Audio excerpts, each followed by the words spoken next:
กะมันเป็นอันนี้บ่แม่นคนแกะอันนี้มันเป็นธรรมชาติส่วนที่แกะคือมีแต่จำ แกะ เป็น กัน แบบ เลย นี้ละ ส่วนน้อยที่จริงแกะน่ะ อ่า แต่บ่แกะฮู้อย่างใช่เลยมันก็บ่แม่น แต่ว่ามันก็เป็นศิลปะเป็นลึกลับดี แม่น เบิ่งนะคือจังว่ามีผ้าคลุม เขาสิได้เฮ็ดติดตั้งเครื่องใส่โปรเจคเตอร์ใส่ใส่ฝั่งนั้นก็ประวัติต่างๆเกี่ยวกับตาสวรรค์ โอ้ เป็นวงมนต์ ตั้งชื่อว่าห้องตาสวรรค์ ตั้งชื่อว่าห้อง ลองตาสวรรค์ มื้อนี้ตื่นแต่เช้าจะเอารถไปให้ลูกค้าเช้าอยู่หนองเสือมพอดีจะถ่ายทำคลิปวิดีโอลง YouTube ให้ทุกคนเบิ่งเลยคืออยู่หันจะเป็นหอพิพิธภัณฑ์ศิลปะลาวนี่คือไฟแดงโดกๆไฟแดงกับโบแดงนะ เป็นไฟแดง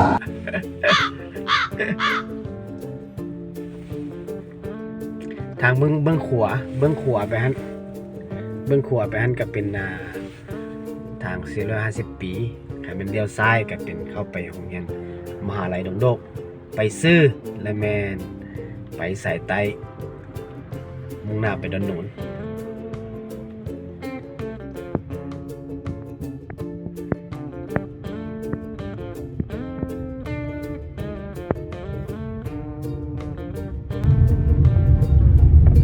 คือว่ารถยังบ่ติดหลายตอนนี้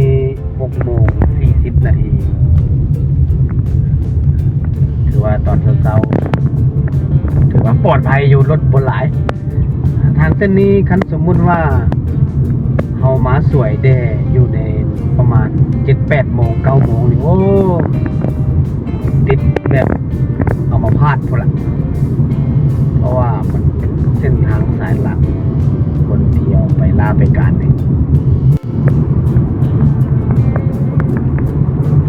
นี่แม่นวงเวียนดอนนูนมาฮอดวงเวียนดอนนูนเฮาก็เลี้ยวซ้า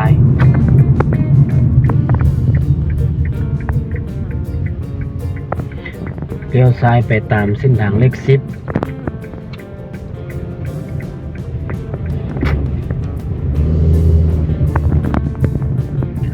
เพราะว่าหอพิพิธภัณฑ์ศิลปะลาวล้านช้างมันอยู่หนองเสือมนี่ต้องไปตามเส้นทางเส้นนี้ผ่านหน้าปกส.เมืองสถานี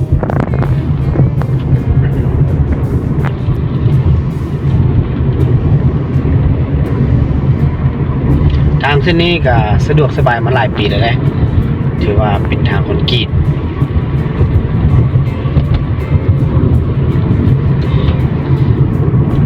อยู่นี่มีปั๊มปตท.ถือว่าสะดวกสบายหลายสำหรับผู้ที่ไปอยู่ต่างประเทศหรือว่าอยู่ต่างแขวงบ่ค่อยได้เข้ามานครหลวงแบบนี้เหมาะหลายสำหรับคลิปนี้เพราะว่าจะผ่านเลาะทั่วเส้นทางตามนครหลวงต่างๆแต่ละคลิปอาจจะมีค่อยมักจะถ่ายตามเส้นทางนครหลวงให้ชาว YouTube ทุกคนเข้าไปเบิ่งเข้าไปติดตามได้เด้อแล้วถ้าหากว่าสนใจอยากเห็นจุดใดเป็นพิเศษเส้นทางสายใดเป็นพิเศษสามารถคอมเมนต์มาบอกได้คอมเมนต์มาลมกันได้เดี๋ยวถ้ามีโอกาสจะไปถ่ายรีวิวให้เบิ่งสถานที่ต่างๆอยู่นครหลวงเวียงจันทร์ที่สะดวกที่สุดถ้าว่าอยู่ตั้งแขวงก็อาจจะเป็นบางครั้งบางคราวถ้ามีโอกาสจะเป็นถ่ายทำให้เบิ่งเพราะว่าตัวเขาเองอยู่นครหลวงเวียงจันทร์ถ้าจะไปตั้งแขวงก็ต้องแม่นเวลาที่ไปเวียกของบริษัทหรือว่าไปเวียกส่วนตัวไปเที่ยวเสียโอกาสไปซอกหาแหล่งต่างๆถ่ายคลิปให้เบิ่งเป็นความรู้ทั่วไปตลกเป็นบันเทิงโลกทุกมื้อนี้มันเป็นโลกโซเชียลเราสามารถแบ่งปันสิ่งต่าง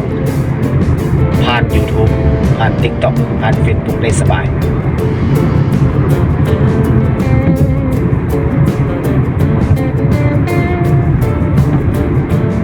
ทางเส้นนี้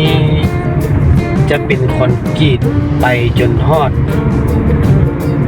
ขวทางงอน แล้วข้ามขวทางงอนไปจะเป็นทางยางถือว่าทางนี้สะดวกสบายแต่ว่าถ้าหากว่าจะเลี้ยวซอยซ้ายซอยขวาไปอาจจะมีบางซอยก็ดีบางซอยก็บ่ดีนี่ถือว่าค่อยๆพัฒนาไป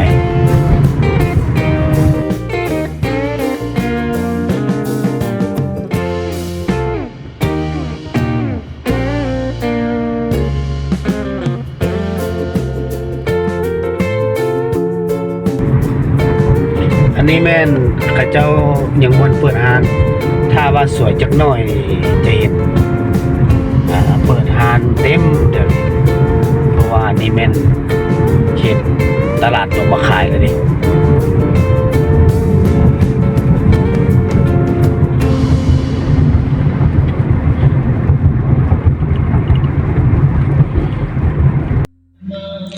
ตลาดดงมะขายนี่ให้จื่อไว้เด้อสำหรับญาติพี่น้องผู้ใดที่มาต่างประเทศหรือว่า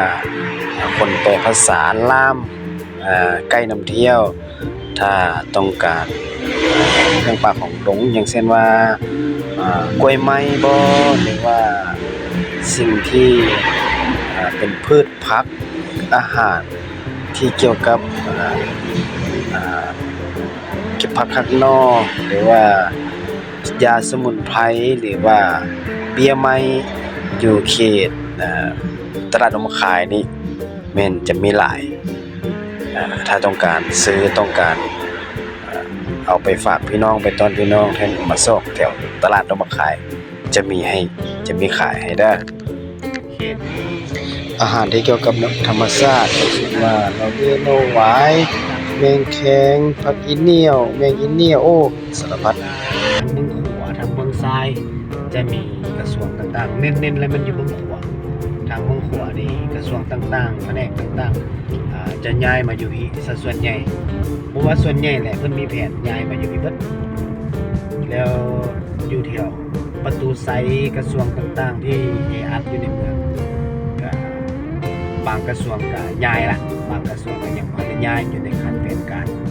คือกระทรวงที่ย้ายแล้วน่าจะแม่นกระทรวงกสิกรรมและป่าไม้ย้ายออกมาอยู่พี่แล้วเพราะว่าทางรัฐบาลเพิ่นแบ่งบ่อนพื้นที่ที่ตะกี้เป็นกระทรวงกสิกรรมและป่าไม้ออกเป็นสวนสาธารณะเลยอยู่ข้างๆประตูไซ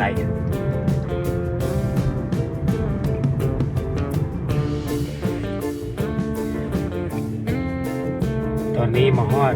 ไฟแดงโพนสะอาดหรือโพนสะอาดเนี่ยเป็นไฟแดงที่จะเลี้ยวไปอุดมพลคันชื่อบ่ผิดนี่ไฟแดงตัวนี้เลี้ยวขวาไปหาอุดมพลออกไปใส่สี่แยกดงบังออกไปพุ่นละเลี้ยวซ้ายไปท่าดินแดงผ่านไฟแดงมาได้ยินว่าเขาเจ้าว่าแนวเบื้องขวาจะมีค่ายทหาร ให้ไปตามกำแพงค่ายทหารจนว่าสุดกำแพงและอยู่เบื้องขวามือจะมีทางเข้า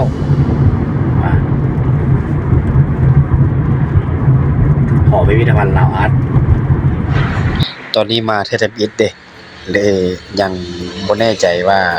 มันต้องกายไฟแดงไปหลายปานใดไกลปานใด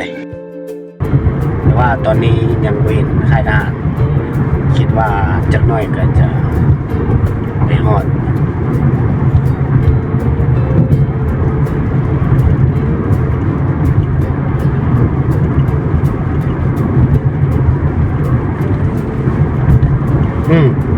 พอดีตอนนี้ฮอดตอนหน้าค่ายทหารจะทางหน้าจะมีกล้องวงจรปิด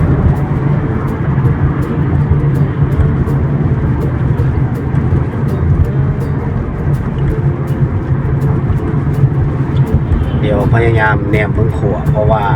ทางเข้าจะอยู่เบื้องขวาเห็นว่าโอ้นี่เด็กเบื้องขวาเนี่ยมันจะมีป้ายเด่นๆเลยเป็นป้ายหงสีเข้านั้นแล้วมันจะเขียนป้ายเสียงอีกว่าหอพิพิธภัณฑ์ศิลปะลาวอาร์ตมิวเซียมเลี้ยวขวาเข้าไปเลยปากทางนี้ข้าเจ้ายังบ่ทันได้พัฒนาสมบูรณ์แบบเด้อยังเป็นทางแดงอยู่แต่ก็เป็นทางแดงที่เกรดดีเกรดให้มันเพียงแล้ว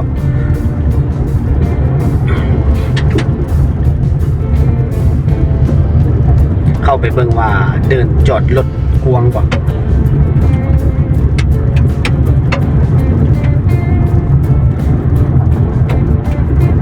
สาเหตุอยู่ในคลิปที่ยูทูบเบอร์รีวิวทั้งหลายก็ถือว่ากวางอยู่ได้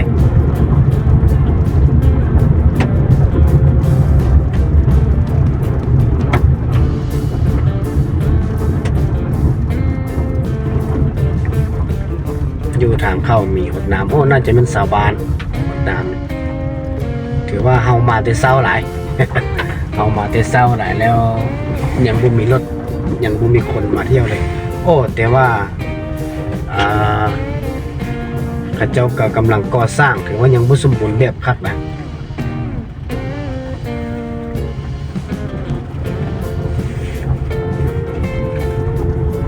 เอ้ามีต้นขามใหญ่ๆเป็นน่าจะหลาย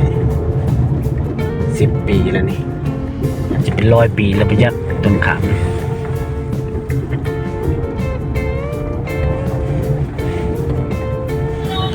กำลังซอกหาค้นถามอยู่พอดีเพราะว่าอยากซอกหาถามประชาสัมพันธ์ว่าเข้าไปจังใดเรื่องราวมันเป็นจังใดจะเข้าไปชมไปเบิ่งได้ก็เซอร์ไพรส์ว่าเจออ้ายของนินเสียมพรเอง ว้ายสบายดีสบายดีมาจังได๋โอ้ย ว้ายสวัสดีได้เจอกันกับธรรมดาเด้นี่เนาะ แม่นบ่ เป็นจังไดคือมาพี่เอ้าให้มาดูแลเรียกอยู่นี่ แม่นหวะเรียกเป็นผู้จัดการเป็นผู้ช่วยประธานของ โอ้ดูแลเรียกเลยร้านจอดรถบนตอนนับเก็บโอ้ดีหลายดีกะมื้อนี้สิเอารถเก่งคันนั้นออกมาให้ลูกค้าเช่าแล้วพอดีสวยโอกาสมาเบิ่งหอพิพิธภัณฑ์ศิลปะลาวเลยลูกค้าอยู่แถวนี้หรอลูกค้าอยู่แถวนี้แม่นแหละข้าเจ้าโทรหาเมื่อคืนนี้ว่าจะเอารถมาเช่ารถแล้วแม่นรถเก่งคันนั้นโอ้รถเอ็กเซนบูเจ้าหั่นหว่าเอ็กเซนบูค่อยแหละรถคันนี้เกียร์ออโต้จ้ะเนาะแม่นแหละรถเกียร์ออโต้คันนี้น่ะใช้สะดวกให้รถเกียร์แม่นประหยัดน้ำมันเอ็กเซนนี่ประหยัดน้ำมันลองไหมลองครับเด็กพี่ลองไหมนี่กระแจอยู่นี่ลองเบิ้ง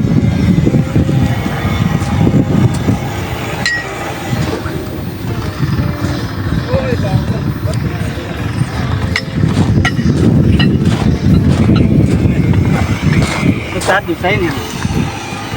วิดกระแจเลยเป็นวิดกระแจเด้อโอเคโอ้โยกลองลองลองเบิ้ง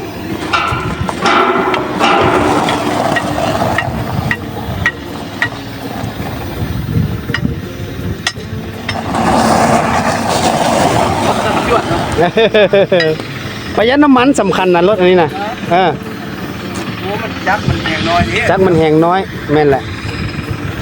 1,000 ปลายซีซี400นึงตี้นี่นี่เด้อันกำลังเฮ็ดเวียกอยู่นี่ได้สร้างไฟได้นี่สร้างทุกอย่างนี่2คนนี่นะนี่สร้างดอนมันสร้างแก้วสร้างดอนนี่เก่าสร้างเก่ามีหลายอันนี้แล้วมันลานจอดรถเนาะคุณเราที่เอามีรถไฟฟ้าเห็นบ่ไฟฟ้า จริงรถไฟฟ้าทั้งหมด40คันที่เอามานะ แต่นี่ได้เอามาแล้ว4คัน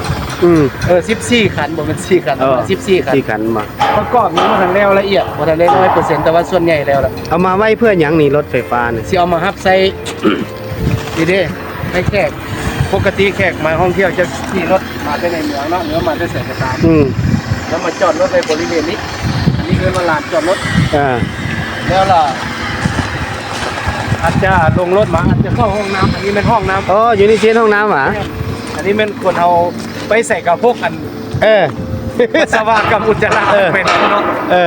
อันนี้มันเข้าห้องน้ำแค่เข้าห้องน้ำห้องไหนแล้วมาเอาก็สิ เป็นห้องการบอยู่นี่หรือหยัง มาบอนขายปีซื้อปีผสมต่อหน้าไปเฮายังเสียดบ่อนขายน้ำขายในใครอยากซื้ออย่างกินสักก้อนคุณทองก็ยังมีอยู่นี่นะ โอ้ ยังเฮ็ดบ่ทันแล้ววางแผนขั้นตอนต่อไป แล้วพื้นนี่ดิพื้นนี่ กับพื้นนี่สิเทไปต้อง สิเทไปต้อง ไปต้องแล้วรถไฟฟ้าจอดอยู่บริเวณนี้ภาคกระต่อไม้นี่ภาคกระต่อไม้นี่จอดรถไฟฟ้าสำหรับรับส่งซื้อปีแล้วมาขึ้นรถไฟฟ้าแล้วขี่ข้ามขวาแล้วพื้นตัวลานจอดรถนี้ต่อหน้าไปเฮาสิพัฒนาด้วยกัน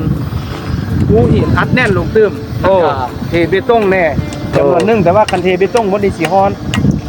แล้วข้างๆนี่เขาสิเอาต้นไม้ต้นไผ่อย่างมาปลูกใส่แล้วน้องเห็นตอนเข้ามาหั่นนั่นทางมันบ่ดีกระบวนว่าบ่ดีดอกทางมันจะเป็นทางแดงอยู่ตัวนั้นสิเทเบตงเบิดเลยว่ะ400 เมตรจำค่ายทหารเลยว่ะโอ้ตั้งแต่ทางใหญ่พุ่นมาเทเบตงจนมาฮอดลานจอดรถเลยตัวนี้อนาคตบ่ให้มันเดือดร้อนทางคนรอบข้างทางเพื่อนบ้านที่อยู่ใกล้เคียงบ่ให้มีขี้ฝุ่นแล้วก็พัฒนาชุมชนไปในตัวเจ้าโอ้ดีหลายให้ชุมชนเฮามีแล้วสร้างฮับเหมาทั้งหลายนี้แม่นบริษัทของคนลาวอ่ะแม่นเหมาบ่แม่นจีนหรือว่าบ่แม่นว่าแสดงว่าพัฒนาทางแรงงานทางได้ไหลฮับสู่ประชาชนลาวอีหลีตัวนี้ผู้มาฮับเหมาเฮ็ดล้วนแล้วแต่เป็นคนลาวทั้งคนงานนี่กับคนลาวคันผู้เสื้อสัมภาษณ์เพิ่นก็ได้แม่นวะสบายดีเดี๋ยวมาโอ้บ่ได้ตัวไหนจะสู้ไปว่าได้ว่าจีนมาเฮ็ดให้ลาวเปลี่ยนไปให้ลาวแม่นคันมาก็แม่นจ้างมาก็แม่นจ้างมาแต่ที่เฮาเฮ็ดบ่เป็นเฮาเฮ็ดบ่ได้เฮ็ดบ่ไหวก็ได้หากับเจ้ามากับเจ้าอาจจะมีเครื่องกลจักรหรือสร้างพัฒนาสิ่งเก่งจำเป็นแล้วก็ต่อไม้สุมนี้ตั้งแม่นมีแผนเฮ็ดโซต่อไปป่ะตั้งโซต่อไม้เนี่ยมาวางโซเพราะว่าลักๆหอพิพิธภัณฑ์นี้มันหอพิพิธภัณฑ์ไม่แกะสลักแกะเป็นศิลปะต่างๆต่อหน้าไปเฮาสิพาเข้าไปเบิ่งดอกจ้านั้นรายละเอียดมันยังมีหลายอย่างแล้วบัดนี้ต่อไม้นี่พัดสิว่าได้มาแต่ไส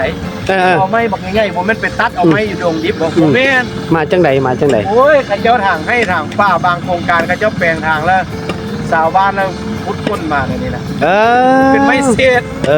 ใครมันนึงแล้วมันลกเอาออกมาจากหนองเสื่อมนี่จำนวนนึงก็แม่นบรรดาเคลื่อนไฟฟ้าต่างๆเขาเจ้าสิเฮ็ดน้ำสิท่วมล่ะตัดมาคันป้าไว้กับป้าไว้ทิ่มแล้วมันก็เปื่อยเนาะในบ้านเฮาบ่ต้องการใช้หยังกระจุกทิ่มมันสู้ไปได้ก็งามลูกหลานมันบ่มีตอไม้ใหญ่กันสิได้เห็นจ้าอันเขาสิว่ารถไฟฟ้าทับส่งผ่านหัวได้ลงไปเบิ่งขวบไปลงไปเบิ่งขวบนึงไปสิว่าสุฟังอันนี้อีกประมาณ30 วันสำเร็จห้องน้ำนี่เนาะแผน30 วันที่สำเร็จ1 เดือนให้สำเร็จมั้ย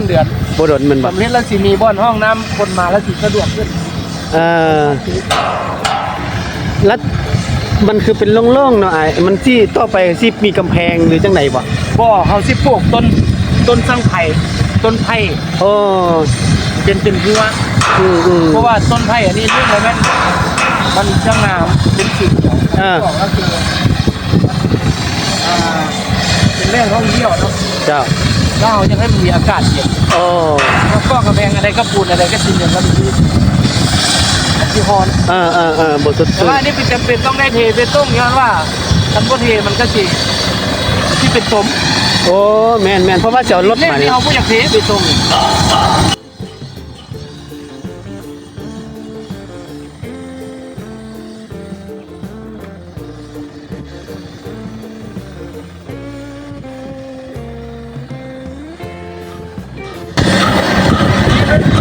เฮ็ดตัวปู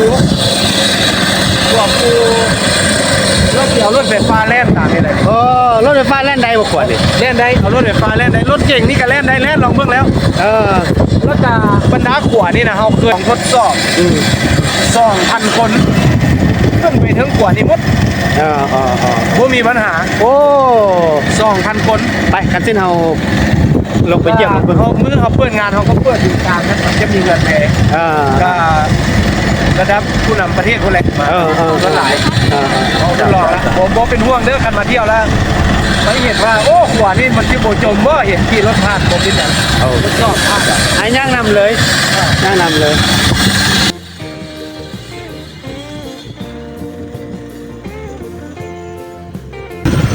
วัสดุก่อสร้างบางส่วนจะซื้อมาจากต่างประเทศที่ว่าอยู่ลาวเอามาติดได้เนาะ โอ้ แต่ว่าสร้างสิเรา100%ครับ โอ้สุดยอดแล้วพื้นนี่เป็นไม้หรือเป็นอย่างนี้ มันจะเป็นเบื้องคือยางพลาสติกนี่แหละแต่ว่าเอาหูทางด้านนี้แต่ว่าสามารถตากฝนตากแดดได้เลยโดกแต่มันก็จะมีอายุการใช้งานมันผมมันว่า100% 100 ปียังใช้ได้มันยาวอาจจะมี จ้ะ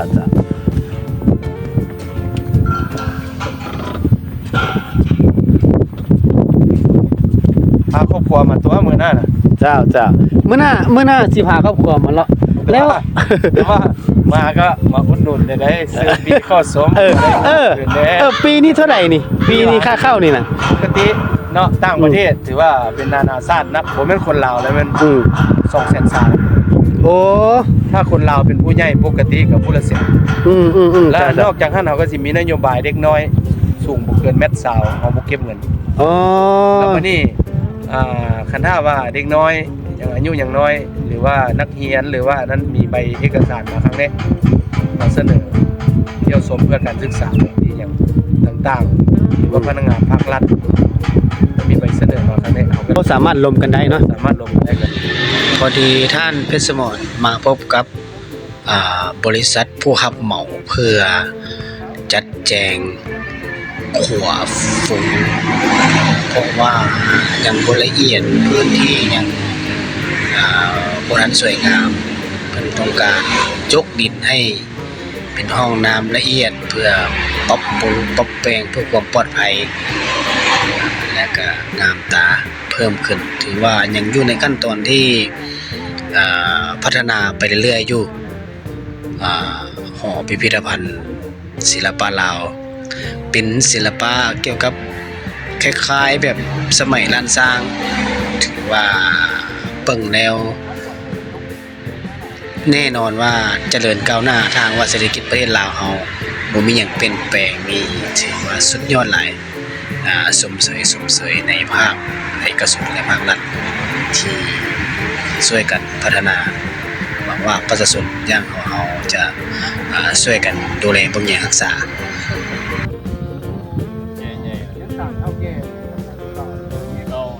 เจรจาเรื่องเช่ารถกันก็คือคนเช่ารถเป็นคนจีนเป็นลูกค้าคนจีนเศร้าเป็นเดือนก็ได้เนาะไม่ว่าเศร้าเป็นมื้อก็ได้แล้ววันนี้แต่ว่าราคาอาจจะแตกต่างกันนะผมจะพับเองก็ได้这个要记录不怕这个不怕下去了我知道我们就拍照就拍照记录好记录好จุดนั้นแม่นจุดซื้อปีเนาะจุดนั้นจุดซื้อปีจุดซื้อปีชั่วคราวอ๋อตอนหน้าไปเขาจะบนขายปีจะไปอยู่ฝากตรงนั้นจอดรถแขกลงรถแล้วให้ห้องน้ำห้องในแล้วก็มาซื้อปีแล้วก็ถึงขี่รถไฟฟ้าข้ามมาอย่างนี้จุดนี้เป็นจุดพักซื่อบางคนอาจจะมาแล้วอยากถ่ายรูปถ่ายหอยอย่างหรือว่านั่งพักผ่อนอยู่กลางหนองมันเป็นวิวที่ดีโอเคเนาะอันรถไฟฟ้าหันต่อไปเขาเจ้าสิได้จ่ายเงินบ่เวลานั่งรถไฟฟ้าเข้ามารถไฟฟ้านี่หรือว่าบริการฟรีเฉพาะรับส่งนี่ยังบ่ทันได้ตกลงกันละเอียดโอ้จ้าได้ตกลง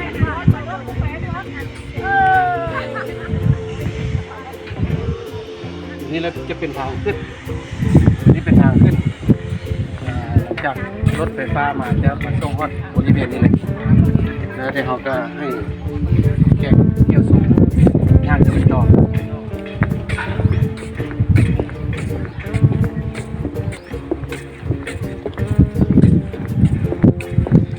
เขาเจ้าเริ่มสร้างในแต่ปีใด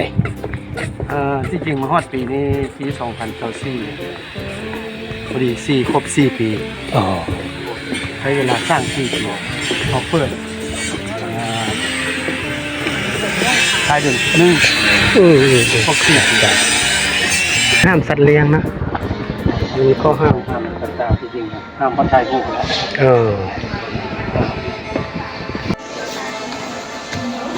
เพราะว่าอาจจะใส่กองน้อยถ่ายรูปลักษณะแบบเป็นเพื่อซับพายที่ก็ได้เป็นอย่างเป็นแบบห้ามเรื่องตั้งเครื่องมือมาถ่ายรูปกัน1ละเกะการรบกวนผู้อื่น2มาแล้วอาจจะไปตำไปชูนเอาเครื่องราคาที่มันทรงคุณค่าฮะเกิดการเปเสียหาย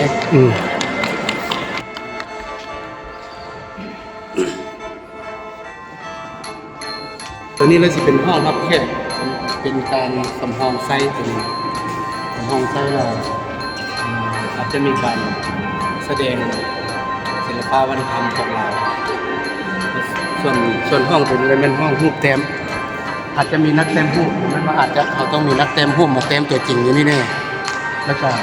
รูปที่แต้มวางแสดงให้แขกชมเครื่องทั้งหมดแล้วมันการก่อสร้างการตกแต่งมีแต่สร้างหลังจ้าสร้างส่วนใหญ่จะเป็นอาจารย์จากโรงเรียนสถาบันวิจิตรศิลป์แห่งชาติส่วนใหญ่จะเป็นอาจารย์ที่เกษียณอายุละขึ้นมาเฮ็ดสร้างประวัติศาสตร์อะไรนี่สิ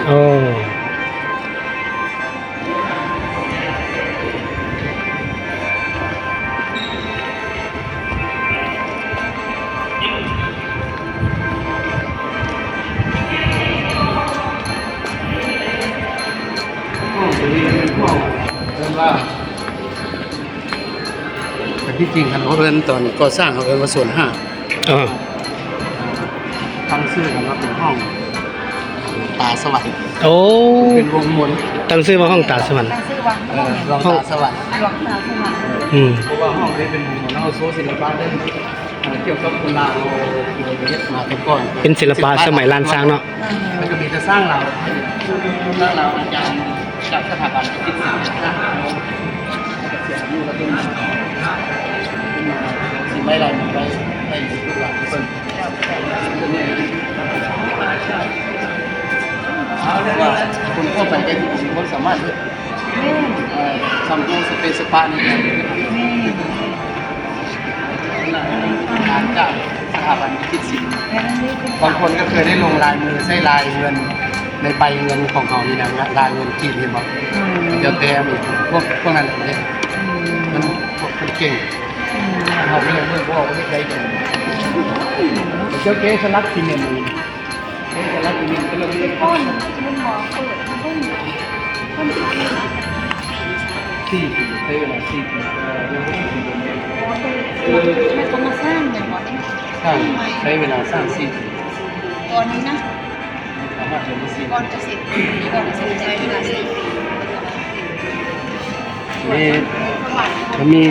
มีเสาเก้าต้นเนาะต้นรักก็คือต้นตาลแล้วก็แล้วก็ข้างๆกันเป็นต้นเสาคือกันแต่ว่าเขานับเอาแต่ตัวที่ยืนต้นเสาในเก้าต้น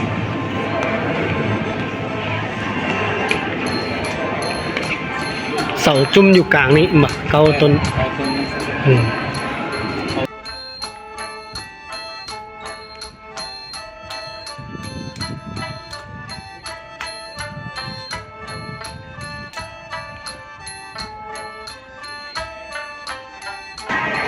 ส่วนตัวนี้มันเป็นห้องพระหรือเอิ้นว่าธนาคารพระ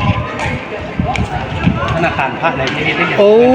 ธนาคารพระเหมือนธนาคารพระก็หมายธนาคารพระคือบางคนก็สามารถรักษาไว้ด้วยตนเองแต่ว่าเป็นพระที่แสนเคารพมากหรือว่าเป็นที่เคารพบูชาเอามาฝากไว้นี่ก็ได้หรือว่าพระเฮาที่หายไปเมื่อก่อนกรณีซอกพบแล้วก็เอามาไว้นี่จำนวนนึงที่ว่าเป็นสูญหายไปผมก็จะซอกมาได้ธนาคารพระนี่มีป้ายเขียนอยู่ว่าธนาคารพระก็หมายคือก้อนที่เก็บสะสมแล้วแม่น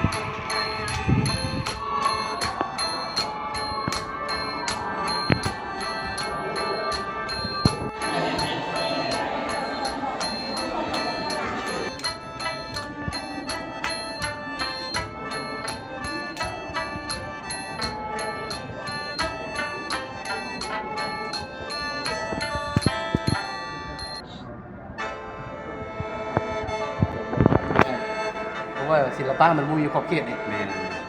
มัน ไปเนาะแต่ว่าไม้นี่มันหนักไม้นี่บ่ได้ทาสีมันก็เป็นไม้ดำถ้าทาสีก็ทาแบบแต่งตัวมันอย่างนี้ซื่อๆเป็นไม้ตัวเมื่อดำศิลปะของสมัยไร ผมแค่นี้มาคัดเอาซื่อๆคัดให้มันตัวเปื่อยให้มันออกแล้วมันกลายเป็นดอนๆนอนอะไรนี่แล้วก็มาแกะหูคักใส่อันนี้เป็นแบบจำลองซื่อๆเนาะ อ๋อ เขาเห็นอยู่วัดมันจะมีหอธรรมาสเนาะเพิ่นนั่งเทศน์ หลังเพิ่นเทศน์ เทศกาลเขาเทศน์ขึ้นนั่งเทศน์ขณะนี้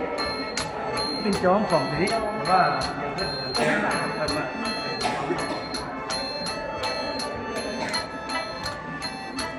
ต่อหน้าไปอยู่นี่นะอ่าอยู่นี่เขาสิได้เฮ็ดติดตั้งเครื่องใส่โปรเจคเตอร์ใส่ไปฝั่งนั้นก็ประวัติต่างๆ เกี่ยวกับเรื่องราวประวัติศาสตร์บ่อหย่างต่างๆเขาที่ได้สายใส่จอต่อหน้าแบบที่มีสายโปรเจคเตอร์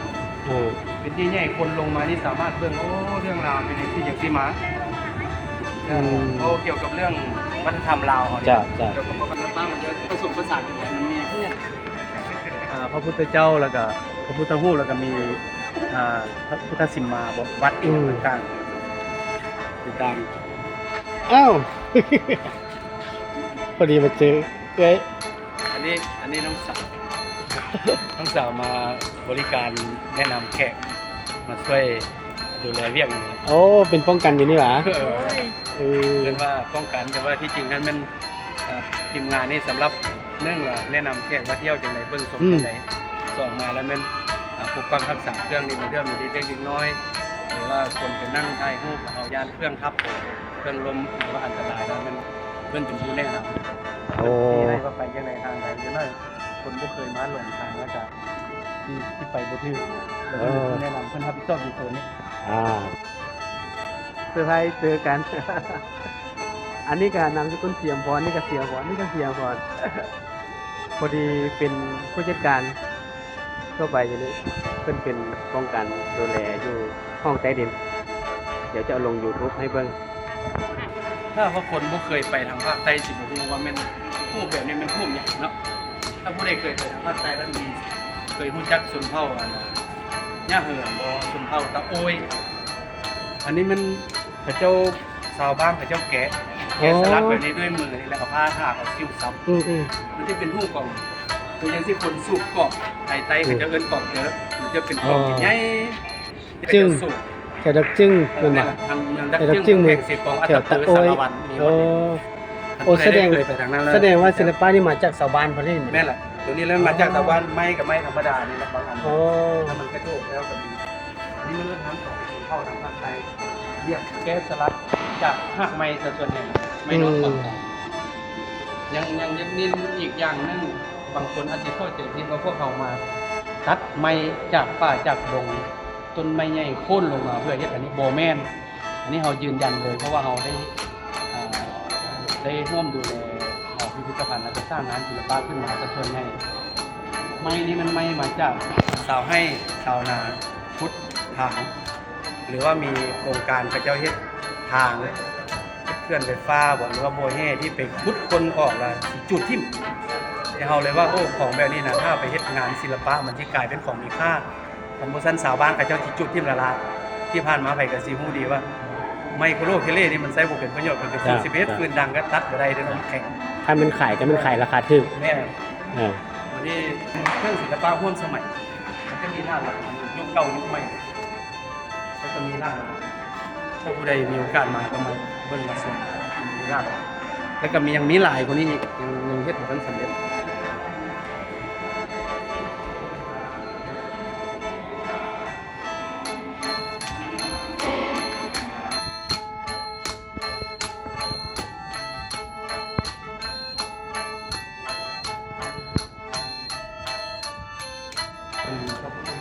แล้วก็มีผสมผสานแล้วมีวัฒนธรรมลาวมีเขมรมีลูกของคือเช่นกันแล้วก็มีพระแห่งทิเบต ศิลปะยุคของ ในอนาคตเอาเครื่องศิลปะมาเรียงรายให้มันงามแล้วเอาไปติดตั้งไปต่อ โอ้ แล้วยังควงห่วงเท่ากันกับโซนจริงๆนี่หลักเป็นซอกเป็นมุมไปเป็นห้องปลูกเรียงไปเป็นลำดับนะครับ ห้องก็ขึ้นกับชั้นเทิงก็มีอีกชั้นเทิงตัวนี้ก็มีอีก ตอนนี้ยัง เป็นสองชั้นนี้อันนี้ชั้นไปอีก เออ ชั้นเทิงของตัวนี้จะเป็นไม้ที่มูลค่าสูง เจ้า ตัวอย่างว่าไม้มีกลิ่นหอม โอ้ ไม้จันทร์ว่าไม้อย่างนี้ว่ามีกลิ่นหอมไม้ต่างๆแล้วที่แก้แล้วที่เอาไว้ชั้นเทิง เจ้า จะมีห้องใหญ่อยู่สองห้อง ตอนนี้กำลังเกียม นี่แหละจริงๆห้องมันเขาเห็นแล้วละเครื่องนั้นก็มีแล้วแต่ว่าการตกแต่งมันยังทันสวยงาม โอ้ ก็เลยเราบทันเอามาใส่ เจ้า เพราะว่าแต่ละอันมันใหญ่ได้ใส่รถฟอกลิฟต์ยก โอ้ คนยกก่อนต้นต่อแล้วมันไม้แกะสลักวันนี้มันห้างไม้กระปูดไม้ ซึ่งชีวิตประจำวันปกติใส่ไม้พวกนี้จะบ่ค่อยใส่ห้างไม้นี่คือใส่เป็นประโยชน์ทางด้านเฮ็ดเครื่องเรือนบ่เครื่องอย่างมันบ่ได้เนาะ แม่น แล้วก็ มีแต่เปื่อย ไม้ ทิ่ม นี่สิมีแต่เปื่อยทิ่มหรือว่าจุดทิ่มซื่อๆ แล้วก็เอาไป แล้ว โซ่ ก็เปลี่ยนเอาจากอันนะจากอันไม้เศษนั้นแบบนั้นน่ะมาเฮ็ดงานศิลปะคือตัวอย่างไม้ตัวนี้เนาะที่จริงไม้ตัวนี้มันเขาเอิ้นว่าไม้หยังไม้แคนแช่น้ำ ไม่เคียนว่ะ เขาสังเกตอันนี้เป็นการโดดจากการแช่น้ำระยะยาว แล้วมันจะเป็น แม่น ห้องหอยแบบนี้ ตัวที่มันเปื่อยมันก็คือเปื่อยไปแล้ว ตัวที่มันยังเหลือก็เป็นยังเหลือในนี้มันบ่แม่นไม้เต็มท่อนเลยนี่ ไม่เคียนว่ะหรือไม่มันป่า ตัวนี้เป็นไม้แข็ง โอ้ เดินว่าไม้แข็งของเรามันจมน้ำบ่ดก อ๋อ ที่จริงไม้บ่แม่นไม้เครื่องบ่แม่นไม้เป็นท่อนเลยเฮาเบิ่งทางนั้นคือไม้เป็นท่อนแต่ทางนี้มันเป็นเฟืองนึงซื่อ อ๋อ ๆแล้วเฮาก็เก็บมาแล้วก็มาเซาะมาแล้วปะความเป็นธรรมชาติได้แกะออกให้มันเป็นรูปเนี่ยอันที่ธรรมชาติล้วนๆนี่ก็พวกเรา อ่า แต่ที่เก็บอยู่ แม่นๆ มันก็บ่ได้ความเป็นธรรมชาติ จ้า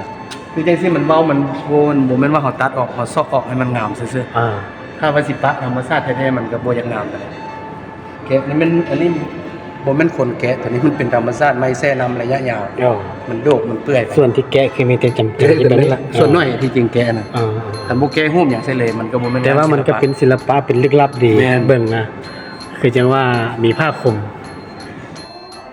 รูปนี้เป็นรูปเจ้าลงสีแบบคล้ายๆคือ